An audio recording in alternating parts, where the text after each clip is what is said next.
Hi, my name is Monish Singh and I am from IIE Education. In this video, we're going to talk about the SAT exam or the Scholastic Assessment Test, right? That's the full form of SAT, right? So, what is the SAT exam and why we as being Indian should give this exam?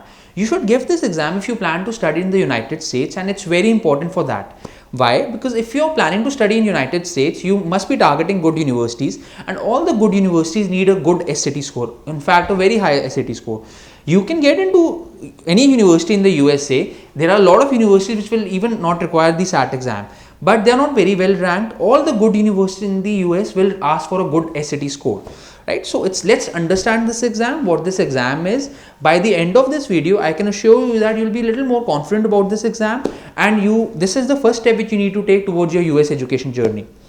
All right, so what is the SAT exam? Just like in India, we have our boards. We give our board exams in class 12. The main idea behind the board exams is that it prepares us for a college education.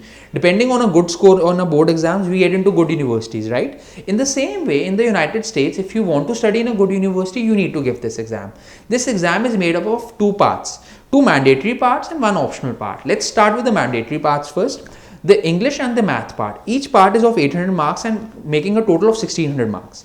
Right? So the English part contains two sections, the reading section and the writing language section. In the reading section, you will have 52 questions and you will have 65 minutes for it. There are going to be 5 passages and approximately 10 questions per passages, right?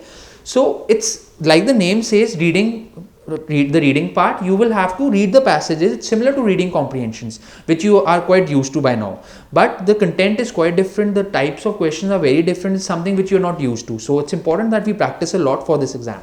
Moving on to the writing and language part, there are going to be 44 questions and you will have 35 minutes for that part, right? So do you see the mismatch here? 44 questions, 35 minutes. So you roughly have 20-25 seconds per question. Speed is a very important part because the major problem which students face in the English part is that they're not able to finish off all the questions due to the time constraint. And the writing and language part will check your grammatical skills. It will see if you have to use your entire grammatical knowledge to solve this part. Let's move on to the math part of this exam. There are going to be two sections, the calculator section and the no calculator section. Let's start with the no calculator one. There are going to be 20 questions in the no calculator section and you will have 25 minutes in the no calculator section. Like the name says, no calculator, that means you're not allowed to use calculator for this section. Out of these 20 questions, 15 are going to be MCQ type and 5 non-MCQ type. The non-MCQ type questions do not involve any theory. All you have to do is you have to just write down the correct answer. They will not see your theoretical skills, right? Similarly, in the calculator part, you have 38 questions and you will have 55 minutes for it.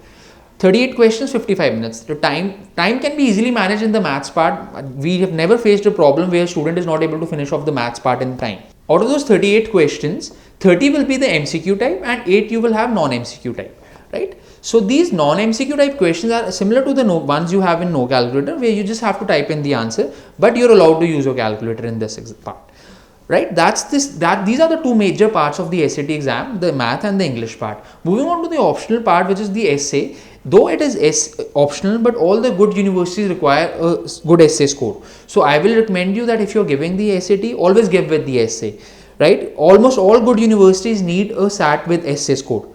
All right. So this is what makes the SAT exam. In total, it is of 1600 marks. A good SAT score is any score above 1400, right? Even with the score range of 1200 to 1400, you can get into good US universities. But if you're targeting the best US universities, you need a high score.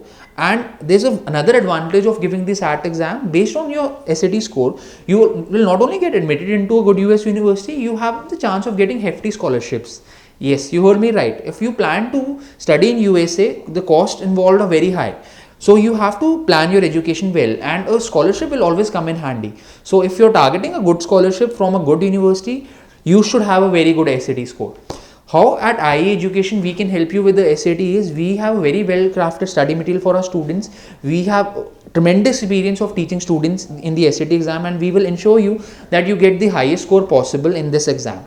We will also provide you with a mock test series which will enable you to give the exam in your full efficacy, and you will be able to get the best score possible.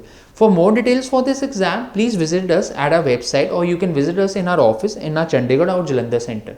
Thank you.